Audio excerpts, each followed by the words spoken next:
또다시 중국의 무력 시위가 펼쳐졌습니다. 그것도 미국이 지켜보는 앞에서 대만을 완전히 포위해버리는 대규모 군사훈련을 실행한 것인데요. 이런 식의 훈련이 벌써 세 번째, 갈수록 그 강도와 규모 접근 범위가 위협적으로 변하고 있습니다. 이제 양안전쟁은 언제 벌어져도 이상하지 않은 일이 되었고, 전문가들의 전쟁 발발 예상 시점도 점점 앞당겨지고 있습니다. 이런 상황에서 서방 내부에서는 중국의 확장 정책을 막는 마지막 포로로 대한민국을 꼽고 있는데요. 한반도는 지정학적으로 중국을 막는 최적의 위치인데다 대한민국은 뛰어난 군수 역량까지 갖추고 있기 때문입니다. 그래서 준비했습니다. 오늘은 중국의 전쟁 준비 소식과 함께 개전 후 대한민국의 역할에 대해 자세히 알아보겠습니다. 여러분의 구독과 좋아요가 꺼리튜브 운영에 많은 힘이 됩니다.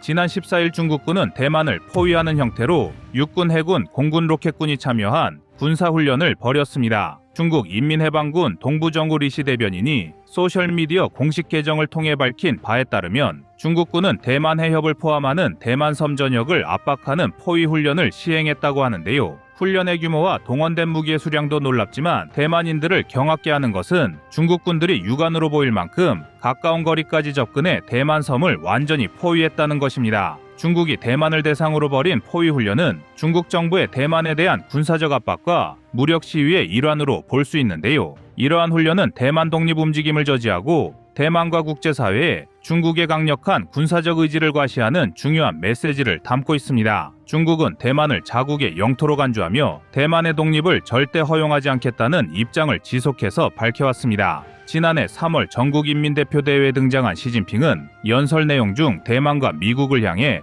싸울 용기라는 표현을 반복해서 사용해왔으며 대만과의 전쟁을 반대했다는 이유로 류야저우 중국인민해방군 장군을 처형했습니다. 중국이 이렇게 침략전쟁을 서두를 수밖에 없는 이유는 중국 내부와 외부의 사정 때문입니다. 중국은 사상 최악의 경기 불황으로 부동산과 내수경제 모두 망조가 든 상황인데요. 중국 내부의 불만을 대만이라는 존재로 돌려야 시진핑의 장기 독재가 가능해질 만큼 분위기는 험악해졌습니다. 대만의 내부 사정도 시진핑을 더욱 다급하게 하고 있습니다. 현재 대만의 정치 구도와 사회 분위기를 보면 시간을 끌수록 중국의 무력 통일 기회는 점점 더 희박해질 가능성이 큰데요. 과거 대만은 친중 노선의 국민당이 일당 지배 체제를 유지했지만 중국의 홍콩 탄압을 목격한 대만인들이 민진당의 표를 밀어주고 있습니다. 많은 대만인이 중국 공산당에 대한 거부감을 느끼고 있으며 자신을 중국인이라고 생각하는 사람은 2%에 불과한 반면 대만인이라고 생각하는 사람은 60%를 넘습니다. 그리고 이런 추세는 계속 증가할 전망이라 중국으로선 대만 침공을 더는 늦출 수 없다고 판단하고 있습니다. 포위훈련은 이러한 입장을 군사적으로 명확히 보여주기 위한 상징적 행동이며 대만 주변에 군용기와 함정을 수시로 보내 대만을 자극하고 있습니다. 이렇게 대만 해협 주변에서 벌어지는 강도 높은 군사훈련과 도발은 대만 독립 세력과 그를 지원하는 미국 및 서방 국가들에게 경고의 메시지를 전달하고 있습니다. 중국의 대만 포위훈련은 대만 문제를 둘러싼 미중 갈등의 일환으로 볼 수 있습니다. 특히 미국이 대만에 대한 군사적 지원을 계속 확대함에 따라 중국은 이에 대한 강력한 대응책으로 대만을 둘러싼 군사훈련을 강화하고 있습니다. 이는 단순한 훈련을 넘어 대만과 미국의 동맹에 대한 압박과 도발로 작용하고 있습니다. 포위훈련은 중국군이 대만을 해상 및 공중에서 봉쇄할 수 있는 군사적 능력을 시험하는 자리입니다. 실제로 중국 해군과 공군이 대만 해협, 동중국해, 남중국해에서 동시에 작전을 펼치면서 봉쇄 훈련을 실시한 것은 향후 대만과의 전면적인 군사 충돌 시 필요한 작전 능력을 점검하고 이를 개선하기 위한 실전적 훈련으로 평가됩니다. 그러나 이 훈련을 두고 중국이 전면전을 준비한다기보다는 대만과 미국을 향한 심리적 압박과 전략적 무력 시위의 성격이 강하다고 주장하는 전문가도 있습니다. 중국은 당장 대만과의 전쟁을 염두에 둔 것은 아니지만 훈련을 통해 대만에 대한 군사적 우위를 과시하고 긴장을 조성함으로써 대만 내부의 불안감을 유발하고 있습니다. 또한 중국이 대만 해협을 지배할 수 있다는 점을 국제사회에 각인시키려는 목적이 있습니다. 중국은 대만과의 충돌에서 사용될 수 있는 다양한 비대칭 전력을 이번에도 과시했는데요. 여기에 사이버 공격, 정보전, 미사일 타격 능력 등을 포함한 비대칭 전술은 대만과의 직접적인 군사 충돌 없이도 대만을 압박할 수 있는 수단으로 사용될 가능성이 큽니다. 이번 훈련에서도 미사일 발사와 공중 전력의 배치는 이러한 비대칭 전력 사용의 연습으로 해석될 수 있습니다. 중국의 군사훈련은 앞으로도 대만과의 긴장을 계속 고조시킬 것으로 예상됩니다. 특히 대만의 차이잉원 정부가 독립 성향을 유지하고 미국의 대만에 대한 지원이 강화될수록 중국의 군사적 압박은 더 강력해질 가능성이 높습니다. 이는 대만 해협에서의 충돌 가능성을 증가시키며 동아시아의 군사적 긴장 상태가 장기화될 수 있음을 의미합니다. 미국과 서방 국가들은 대만을 지지하는 입장을 견지하고 있습니다. 따라서 중국의 대만 포위 훈련에 대해 미국이 군사적 및 외교적으로 어떻게 대응하느냐가 중요한 변수로 작용할 것입니다. 만약 미국이 대만 해협에 군함을 추가 파견하거나 대만에 대한 무기 지원을 더욱 강화할 경우 중국과 미국 간의 갈등이 더욱 격화될 수 있습니다.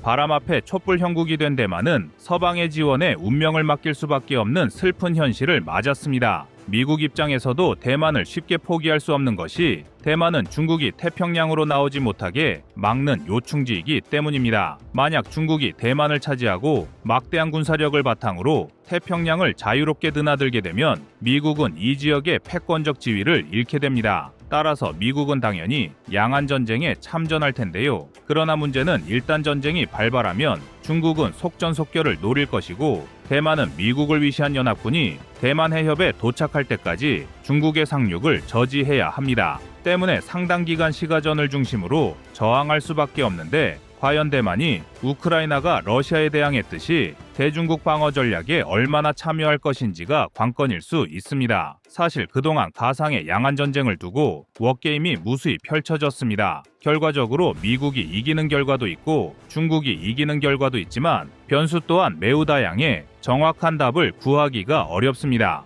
그 변수 중 하나가 과연 중국이 개전 초기에 한국과 일본의 주요 군사기지를 선제 공격할 수 있을지에 대한 의문인데요. 미국 기지를 공격받은 미국이 그에 대한 보복으로 중국 본토를 공격한다면 이는 국지전쟁이 아니라 세계대전으로 확대될 것입니다. 그리고 여기에 우리의 주된 관심사는 과연 대한민국이 양안전쟁 속에서 얻는 이득과 피해 규모가 될 텐데요. 전술의 뜻 한반도는 베이징을 포함 중국의 주요 산업 거점인 연안도시와 가장 가까워 중국을 감시하거나 유사시 타격도 가능한 전초기지라 할 수 있습니다. 반면 중국의 입장에서는 한국이 가장 껄끄러운 존재일 텐데요. 대한민국은 북한이라는 주적을 항시 옆에 두고 있어 언제나 전쟁을 대비해 왔습니다. 포탄 등 한국 내 비축 물량만으로 상당 기간 전쟁을 치를 수 있을 뿐더러 각종 산업의 생산 체계가 전쟁에 완비되어 있습니다. 2차 세계대전 당시 미국이 그랬던 것처럼 대한민국의 모든 공장에서 군수물자를 대량 생산할 수 있다는 뜻인데요. 따라서 연합군에게 대한민국은 가장 핵심적인 병참기지나 마찬가지입니다. 대한민국이 보유한 자체 군사력 또한 만만한 수준이 아닙니다. 포병으로 대표되는 한국의 지상군은 세계 최강의 전력을 자랑하고 있으며 최근 들어 빠르게 증강되고 있는 공군과 해군 전력도 중국에 큰 부담이 되고 있습니다. 이런 여러 가지 이유로 중국은 한국을 자극해 긁어부스럼을 만드는 것보단 우리가 중립을 유지해주는 것이 가장 큰 바람일 텐데요. 아직 우리나라 정부는 양안전쟁에 대한 입장을 공식적으로 취한 적이 없습니다. 이미 일본은 미국의 편에 서서 참전하겠다는 의지를 적극적으로 보이며 중국과의 관계가 틀어진 유럽과 서방국가연합의 주요 일원인 호주, 북중미 대륙에서도 대외적으로나마 미국 편을 들 것으로 보이는데요. 그러나 실제로 중국이 대만을 상대로 군사적 시위를 벌일지언정 당장 전면적인 군사 충돌로 이어질 가능성은 낮다고 분석하는 전문가도 많습니다. 양측 모두 경제적, 외교적 부담이 큰 전면전은 회피하려는 경향이 강하기 때문입니다. 그러나 점진적으로 군사적 충돌의 위험성은 높아질 수 있으며 우발적 충돌이나 국지전이 발생할 가능성은 상존합니다. 대만은 대만 나름대로 중국의 지속적인 군사적 위협에 맞서 방어력을 강화하는 등 자구책을 강구해야 할 텐데요. 특히 한국을 본받아 중국과의 군사적 격차를 줄이려는 노력을 계속해야 할 것입니다. 미국 역시 대만의 자국의 무기와 장비 판매를 확대하고 있으며 군사 교류를 계속 늘려가고 있습니다. 그리고 대만과 가까운 한국에 군사와 방산 분야 참여를 지속해서 타진하는 등 중국의 침략 야욕에 대한 파회법으로 한국을 이용하고자 무언의 압력을 지속하고 있습니다. 앞으로 한국의 참여와 참전 여부는 아직 확실치 않고 한국과의 존망을 걸고 우리의 손익을 따지는 것조차 미안한 일입니다. 그러나 자국의 운명을 외세의 손에 맡긴 대만을 보면서 자국의 안보를 다른 나라에 맡기거나 강대국의 군사력을 믿고 그 우산 밑으로 들어가는 일이 얼마나 어리석은 판단인지 우리는 다시 한번 확인했습니다. 자주국방의 필요성을 피부로 느끼는 요즘 다시는 중국이 우리나라를 얕보거나 한국산 무기를 우습게 보는 일이 없도록 더욱 분발해야겠습니다. 여러분의 구독과 좋아요가 꺼리튜브 운영에 많은 힘이 됩니다. 다음은 24년 9월 15일 태국에 나타난 중전자전기 영상입니다. 팔콘 스트라이크 훈련은 2015년 첫 번째 훈련 이후 7번째로 실시되었는데요. 놀라운 사실은 태국이 미국의 조약 동맹국임에도 불구하고 중국과 이런 짓을 벌이고 있다는 것입니다. 중국과 태국의 관계를 한마디로 정의하자면 미국과 일본의 그것과 비슷하다고 할 수 있습니다. 태국은 경제적 이익을 우선시하면서 중국과의 긴밀한 관계를 유지하는 전략을 취하고 있는데 이는 마치 일본이 전후 미국과의 경제적 협력으로 고속 성장을 이룬 것과 비슷한 면모를 보이는데요. 중국은 단순한 경제적 동반제에 그치지 않고 태국의 군사력을 강화하며 자신의 전략적 요충지로 삼으려는 의도를 숨기지 않습니다. 태국군은 중국산 탱크와 상륙함을 구매하고 중국으로부터 잠수함을 구매하기 위해 노력하는 데 그치지 않고 두 나라 간 합동군사훈련 횟수를 계속 늘리고 있습니다. 그리고 최근 마무리된 중국 태국 군사훈련에 등장한 새로운 중국 인민해방군 특수임무 항공기가 등장했는데요. 이 항공기는 중국의 최신의 전자전기 산시 Y9LG로 확인되었습니다. 중국 국방부에 따르면 Y9LG는 눈에 잘 띄지 않는 표식을 하고 있었지만 3011이라는 일련 번호를 달고 있어 중국 공군 제20 특수사단 소속임을 알 수 있었는데요. 태국 왕립공군이 우돈타니 공군기지에서 주최한 19일간의 합동공군 훈련인 팔콘 스트라이크 2024에 참가한 것입니다. Y9LG는 2017년부터 개발이 시작되어 2022년에 중국 인민해방군 공군에 배치되기 시작한 것으로 알려졌습니다. 중국에서는 2023년 1월 처음으로 SNS를 통해 폭로되었는데 당시엔 산시 Y8, Y9 항공기의 플랫폼과 유사한 모습을 하고 있습니다. 중국은 자국의 신형 전자전기에 대한 사양을 공개하지 않고 있지만 전문가들은 Y9LG의 외형적인 특징을 통해 일부 특정 역할을 추정하고 있습니다. Y9LG는 전방동체 상단에 위성통신돔, 후방동체 측면에 시긴트 안테나, 날개 끝과 수직꼬리 상단에 전자지원 조치 안테나를 탑재하고 있습니다. 이 전자전기에 대한 사실적 데이터는 부족하지만 Y9LG는 적국의 전자신호를 분석해 전자시스템, 통신주파수, 레이더의 위치 및 작동 방식을 파악하기에 충분한 상당한 전자전 기능이 추가된 향상된 성능을 AEWC 시스템을 갖추었을 것으로 파악되고 있습니다. 외신들이 최신의 중국 전자전기에 등장해 호들갑스러운 반응을 하는 것은 그만큼 현대전장에서 전자전기의 역할이 매우 중요하기 때문입니다. 한마디로 전자전기란 전자기 스펙트럼을 이용하여 적의 통신, 레이더, 항법 시스템 등을 방해하거나 교란함으로써 적의 전투력을 약화하는 전력을 의미하는데요. 전자전기의 가장 기본적이고 중요한 역할 중 하나는 적의 레이더 시스템을 교란하거나 거짓 목표를 생성하여 방해하거나 기만하는 것입니다. 그리고 이를 통해 적의 방공 시스템이 아군의 항공기나 미사일을 탐지하고 추적하는 것을 어렵게 만듭니다. 전자정보를 수집하고 분석하는 임무 역시 전자전기의 주요 역할입니다. 현대전에서는 엄청난 파괴력을 갖는 전통적 무기 외에도 전자전기처럼 상대적으로 저비용으로 적의 전력을 무력화할 수 있는 수단 역시 비대칭 전력의 증대를 가져옵니다. 특히 이런 전자전은 사이버전과 결합할 때 전방위적이고 다차원적인 효과를 거두게 됩니다. 또한 전자전기를 보유함으로써 기존 전통적 무기의 파괴력도 증가할 수 있는데요. 예를 들어 전자전기를 통해 적의 방공망을 무력화한 후라면 전투기나 미사일이 목표물을 보다 정확하고 안전하게 타격할 수 있기 때문입니다. 사실 전자전기는 그동안 서방 선진국의 전유물이었지만 중국이 지난 수십 년간 전자전기 분야에서 꾸준히 발전해 옴에 따라 전자전에 대한 능력 또한 중국군의 핵심적인 요소로 자리 잡았습니다. 중국의 전자전기 개발은 20세기 중반부터 시작되었는데 초기에는 주로 구소련의 기술을 바탕으로 개발해 왔으나 이후 중국 자체의 기술력 향상과 연구 개발을 통해 독자적인 전자전 플랫폼이 개발되고 있습니다. 중국의 전자전기는 공군과 해군 등 다양한 플랫폼에서 운영되고 있습니다. 과거 중국의 YA 및 Y9 전자전기는 시안항공기 유항공사에서 제작된 중형 수송기 플랫폼을 기반으로 했는데요. 1980년대부터 도입된 YA-슨 이후 Y9로 개량되어 더 현대화된 플랫폼으로 발전된 것으로 서방의 전문가들은 예상하고 있습니다.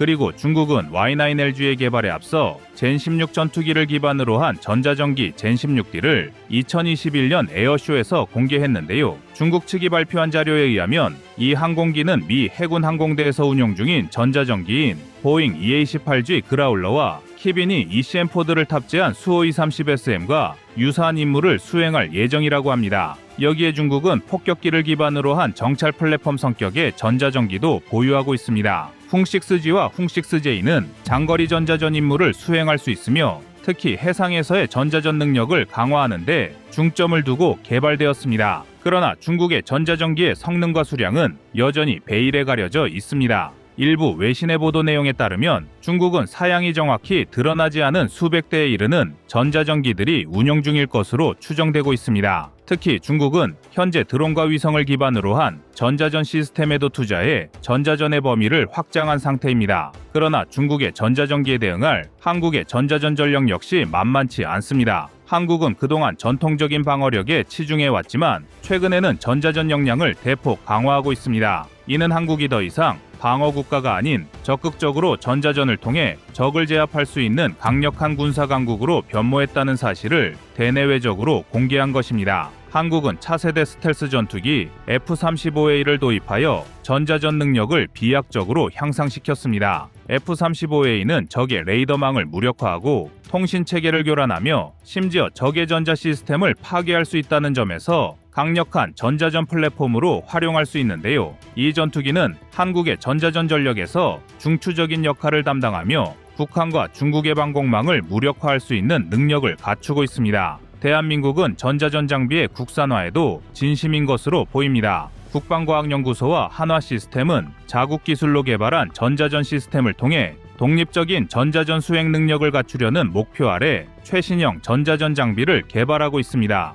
가령 한국 해군의 이지스 구축함에는 한화가 개발한 첨단 전자전 시스템이 장착되어 있으며 이는 동해와 남해에서 중국과 북한의 해상 위협에 대응하는 데 결정적인 역할을 하고 있습니다. 그러나 여전히 미국과의 협력은 대한민국의 전자전 능력에 큰 비중을 차지하고 있습니다. 예를 들어 미국은 한국에 ANALQ-184 전자전 포드를 제공하여 한국 공군이 적의 방공망을 무력화하고 안전하게 임무를 수행할 수 있도록 지원하고 있습니다. 특히 미국의 방대한 정보자산과 한국의 기술적 역량이 결합되어 적의 전자기 스펙트럼 활동을 실시간으로 모니터링하고 분석할 수 있는 능력이 강화되었습니다. 이는 북한과 중국의 전자전 활동을 사전에 탐지하고 대응할 수 있는 중요한 요소로 한국의 안보에 절대적인 기여를 하고 있습니다. 특히 북한과 중국에 대한 강력한 억제력을 제공합니다. 특히 최근 실시된 비질런트 스톰 훈련에서는 중국과 북한이 동시도발한다는 가정하에 두 적국의 레이더망과 통신체계를 무력화하는 데 성공했습니다.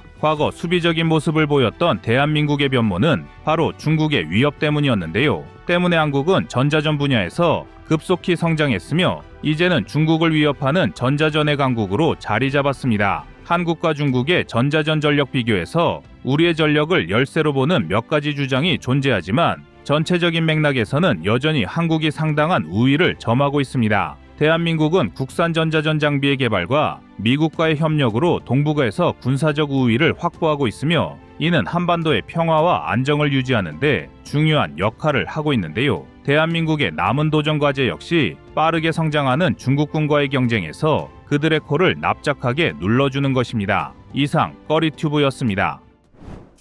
여러분의 구독과 좋아요가 꺼리튜브 운영에 많은 힘이 됩니다. 다음은 24년 8월 15일 북한 조기 경보기 영상입니다.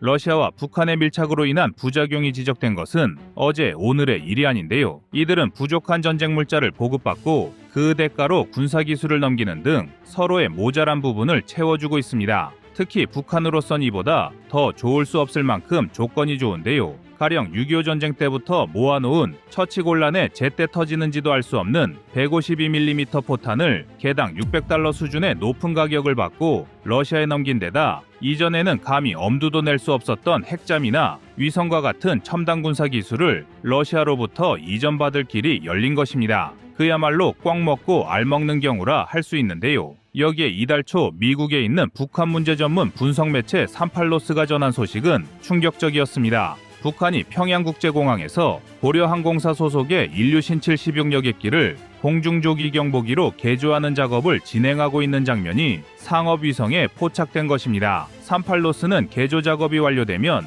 북한군 최초의 공중조기 경보 통제기가 된다는 점을 강조했는데요. 현재 러시아가 사용 중인 소련제 A-56 공중조기 경보기가 인류신 76 여객기를 개조한 기체였다는 사실을 상기시키며 이것이 북러 협력의 새로운 사례일 수 있다고 경고했습니다. 개조 작업은 순항공항에 계류하는 세대의 고려항공 인류신 76 여객기 중 하나를 대상으로 진행되고 있으며 지상에서는 그 모습이 관찰될 수 없도록 개조 작업이 실시되는 여객터미널 반대편의 공항정비소엔 지난해 10월부터 장벽이 설치되었습니다. 지난해 12월부터 시작된 개조 작업은 날개 바로 뒤 동체 윗부분에서 시작되었는데요. 공중경보와 통제 또는 공중조기 경보에 사용되는 장치인 레이더와 안테나, 회전 레이더미 올라갈 받침대가 설치되었고 현재는 레이더 받침대 부근에 설치될 각종 장치와 재료들이 늘어선 모습이 포착된 상태입니다. 인류신 76 여객기를 군사용으로 개조하는 일은 이전부터 있었는데요. 러시아는 소련 시절인 1970년대 인류신 76 여객기를 A-50 공중경보기로 개조했으며 이는 2003년 A-56 개발의 모태가 되기도 했습니다. 그리고 현재 평양에서 개조 작업이 진행 중인 인류신 76은 레이더 지지대의 외형과 설치 위치가 A-52와 같다고 추정되고 있습니다. 삼팔로스는 북한의 개조 작업이 러시아의 인적물적 지원으로 이루어지는 것은 확신할 수 없지만 시기적으로 북한이 러시아의 포탄 등 군수물자를 보낸 직후에 이루어졌다는 합리적 의심을 제기하고 있습니다. 가령 러시아 엔지니어나 러시아산 자재가 이번 개조 작업에 투입됐을 수 있다는 추측인데요. 현재 북한 고려항공은 전국으로 화물을 운송하거나 김정은의 국내 이동을 돕기 위해 인류신 76을 운영 중이며 고려항공이 보유한 인류신 76은 최근 몇 년간 총 3대 정도가 관측된 상태로 정기적인 항로에 투입되진 않은 것으로 예상되고 있습니다. 이들 인류신 항공기는 냉전 시기 친소련 성향의 국가들에 대량 수출되어 현재도 북한을 포함 쿠바와 알제리, 이란, 시리아, 인도, 폴란드, 리비아, 아프가니스탄 등이 운용 중이며 소련 해체 이후에는 우크라이나 등 구소련권 국가는 물론 서유럽 국가들이 임대하여 사용하기도 했습니다. 한때 우리나라도 불곰 사업의 일환으로 도입이 진지하게 고려했으나 북한 공군기와의 식별 문제 및 운용 효율 문제가 제기되어 취소된 적이 있습니다. 현재도 IL-76은 꾸준히 생산되고 있으며 화재 진압용이나 공중급유기 등 다양한 파생형도 존재하는데 러시아는 인류신 76을 기반으로 소련 시절 제작한 A-50 조기 경보기를 현재도 운영 중이며 이외에도 인도, 이라크, 이란 등에서 사용되는 것으로 밝혀졌습니다. 중국도 많은 우여곡절 끝에 인류신 76 기체를 기반으로 한 풍징 2000 공중조기 경보 통제기를 제작해 운영 중인데요. 기체의 문제라기보다는 중국 특유의 지형과 기술 부족으로 인한 사건 사고와 레이더의 완성도 문제까지 여전히 온갖 구설에 시달리고 있습니다. 그러나 상당수의 전문가 사이에선 북한의 조기 경보기 도입이라는 사건 자체보다 전술의 변화에 주목해야 한다는 주장이 나오고 있는데요. 그동안 북한과 같은 공산권 국가의 군관구제의 형태를 살펴보면 각 지역 육군 중심으로 그 하부에 공군과 해군이 소속되어 있었습니다. 그렇다 보니 전투기 등 항공기의 관제를 지상관제 위주로 하였고 그에 따라 공중관제의 필요성이 없었는데요. 여기엔 낙후된 전투기 문제도 함께 연관되어 있습니다. 사실 조기 경보기가 만능이 아닌 것이 최근 우크라이나 전쟁에서도 러시아의 A-50 조기 경보기가 격추되어 큰 논란이 된 적이 있는데요. 우크라이나는 자신들이 격추했다고 발표한 데 반해 러시아는 아군의 오인 사격을 주장하고 있습니다. 현재까지 내려진 결론은 러시아 공군 전술이 80년대 수준이라고 해도 조기 경보기가 패트리어트 사거리 안으로 들어갈 리 없기에 러시아의 5인 사격으로 매듭되는 분위기입니다. 예정에 없던 긴급 출격에 나섰던 A-50이 도네츠크 인민공화국의 구형 방공체계에 피하 식별이 제대로 되지 않아 격추되었다는 것인데요. 이 모든 추측과 분석은 조기 경보기가 만능이 아니라는 사실과 그만큼 러시아의 기본 군사력이 많이 쇠약해졌다는 방증이기도 합니다. 첫 번째는 러시아군 최전선 레이더망이 다 붕괴돼서 조기 경보기가 그 역할을 대신하느라 위험한 비행을 했을 수 있다는 추측이고, 두 번째는 그것이 아니더라도 조기 경보기의 레이더 성능이 나빠서 패트리어트 사거리함까지 접근해서 임무 수행을 했다는 사실입니다. 즉, 조기 경보기는 그 자체만으로 전력에 큰 도움이 된다기보다는 항공 전력과 방공망이 어느 정도 완성 단계에 이른 상태에서 도입됐을 때 시너지 효과가 큰 것인데요. 전술했듯 대한민국의 공중전력은 이미 십수년 북한을 넘어섰고 이젠 1대1 전투 능력으로는 비교조차 어려운 단계에 와 있습니다. 그래서 북한은 재래식 전투기를 이용한 항공 유격전이나 지상 타격전 등 시대에 뒤떨어진 전술을 고집할 수밖에 없었고, 조기 경보기의 필요성 또한 전혀 고려되지 않았습니다. 그래서인지 맨 처음 북한의 조기 경보기 도입 사건이 전파를 탔을 때만 해도 북한이 재래식 전면전 시 국지적 우위 확보를 통한 지연전을 구사하기 위한 용도로 추측되기도 했습니다. 그러나 북한이 바보가 아닌 이상 단순히 국지적인 방공 우위를 점하기 위해 조기 경보기를 도입하지는 않았을 거란 주장이 설득력을 얻고 있는데요. 조기 경보기를 획득하려고 한다는 것은 지상 통제소 영역 밖에서의 작전이나 혹은 지상 통제소와는 별개로 독립된 작전을 진행하려고 한다는 뜻으로 해석될 수 있습니다. 이미 북한은 핵무기를 보유한 상태로 이것을 육군뿐 아니라 해군과 공군에도 보급, 육해공 모두의 핵전력을 실전화하려는 계획이라는 것입니다. 그리고 이 주장이 사실이라는 전제하에 이제 북한의 핵전력은 단순히 전략무기가 아닌 전술무기로 사용될 수 있다는 의지가 내포된 것인데요. 이렇게 북의 항공전력과 핵전력이 점차 고도화되는 추세에 한국과 미국의 적절한 대응 조치가 필요한 상황인데요. 이와 같은 북한의 움직임을 지난해 11월부터 포착한 미국은 바로 실력 행사에 들어갔습니다.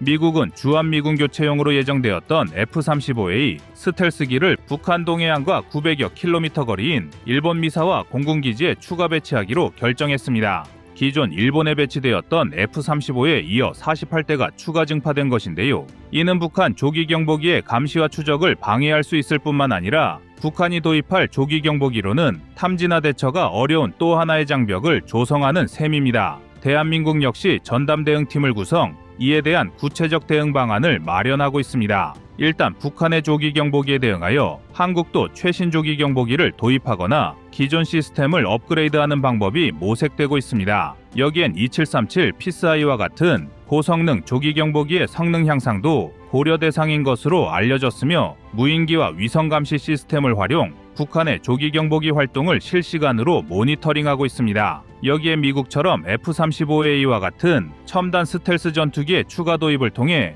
공군력을 강화하고 북한 조기 경보기에 대응할 수 있는 능력을 확보해야 한다는 목소리가 높은데요. 추가로 미국과 같은 동맹국의 공조를 통해 한반도 주변 공역에 대한 감시 및 대응 능력을 강화해야 합니다. 결국 우크라이나 전쟁의 여파로 우리까지 골치가 아파지는 형국인데요. 최소한 중국은 북한을 오랜 기간 도왔을지언정 굶어 죽지 않을 정도로만 지원했고, 위험관리 차원에서 핵전력이나 핵잠, 전투기 등 첨단 군사 기술의 이전 문제엔 거리를 두고 있었습니다. 그러나 발등에 불이 떨어진 러시아는 앞뒤 가리지 않고 북한에 손을 벌리고 있는 입장인데요. 북한 전문가들은 북한이 지금 당장 조기 경보기를 도입한다고 해서 실제 전면전 발생 시 전세를 뒤집을 정도의 위력이라고 판단하지는 않고 있습니다. 다만 우리가 여기에 대비를 하기 위해선 추가적인 예산이 필요하고, 우리 군의 절대 과제 중 하나였던 위급 상황 발생 시 몇 시간 내 적수 내부 섬멸, 적포병 괴멸 등 미션의 수정이 불가피하게 되었습니다. 지금까지 없었던 북한의 새로운 유형의 장비와 무기 체계는 대한민국의 또 하나의 도전 과제를 만들고 말았는데요.